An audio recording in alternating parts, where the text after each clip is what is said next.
سلام، رامین هستم و امروز میخوام بهتون نحوه نصب و استفاده از اپلیکیشن رامین کار لایف رو بهتون یاد بدم.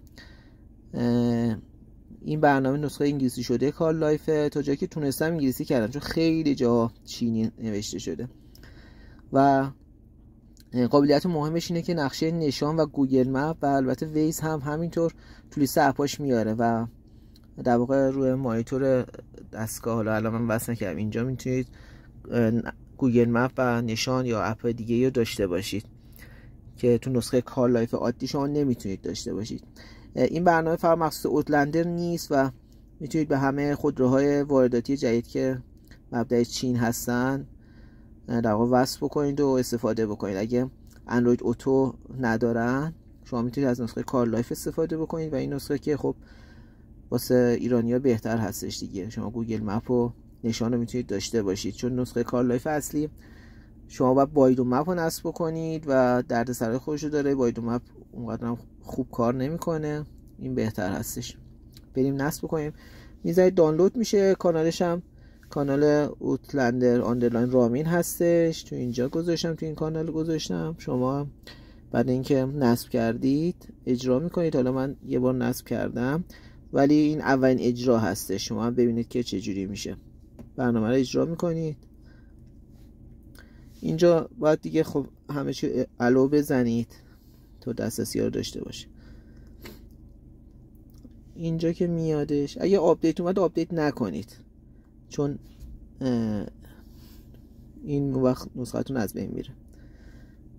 الو رو بزنید.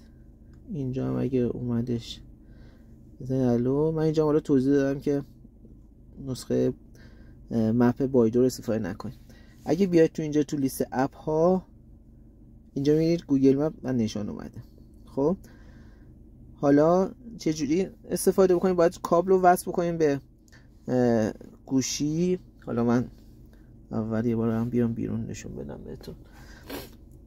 کابل وصل بکنم. خب اینو پاز بکنم. وقتی کابل رو وصل بکنین گزینه میاده. شما میتونید تیکو بزنید، میتونید نزنید، فرق نمیکنه. اوکی که بکنید این میره رو این حالت. اینجا ببینید کار لایف میادش و شما کار لایف رو میزنید و اینجا اون سفر میبینید.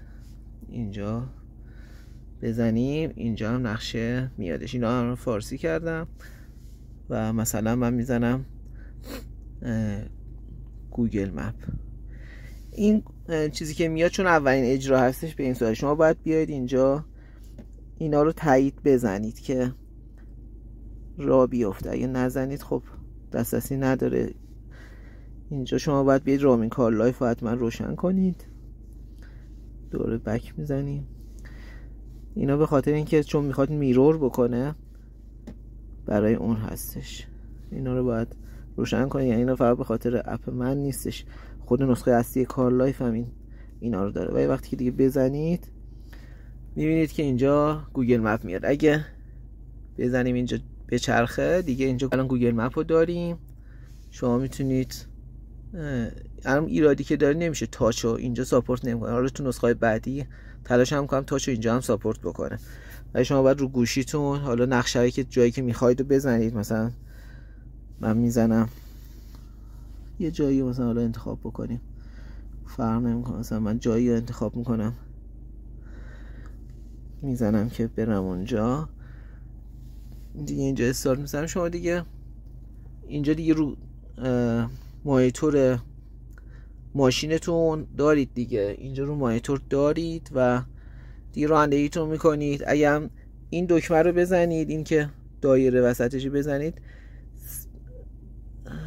حتی این یه بار اجازه میخوادش. این پرمیشن رو باید بدیم بهش. این پرمیشن رو که بدیم این وقت یه بار دیگه من اجرا میکنم. اینجا استارت میزنیم، اینم میزنیم میچرخه.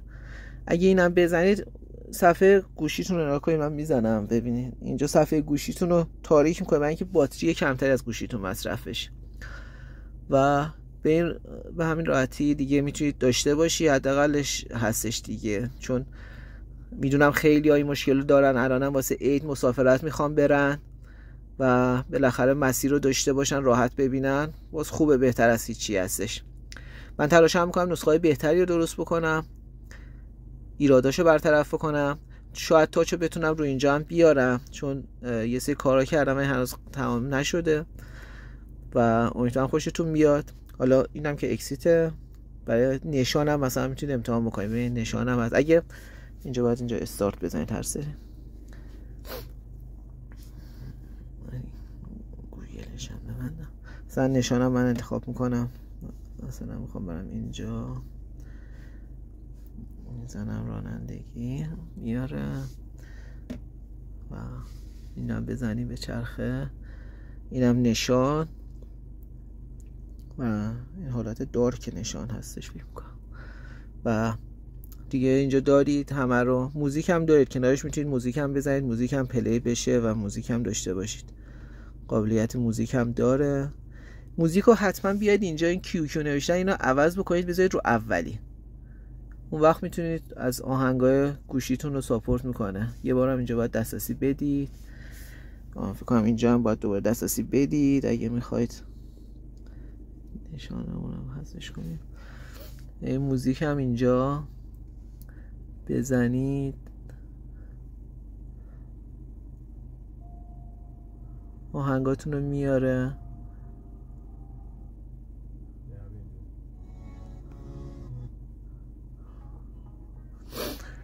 و اینجا بزنید دوباره میرید روی این و نقشه رو میتونید داشته باشید. حالا من میزنم گوگل مپ، مثلا نقشه رو داشته باشم.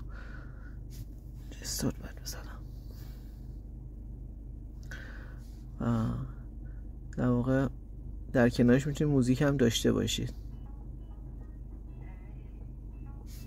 یه مقدار اذیت ها داره دیگه، این اپ چینیه. من تلاش کردم بهبودش بدم دیگه. موزیک رو همزمان میتونید داشته باشید و نقشه هم همزمان داشته باشید. به این صورت امیدوارم که خوشتون بیاد، تو تعطیلات به کارتون بیاد، استفاده بکنید، لذت ببرید. آموزش‌های بیشتری هم میذارم توی کانال رو چک بکنید، حتما عضو کانال بشید. آموزش‌های بیشتری هم اونجا میذارم.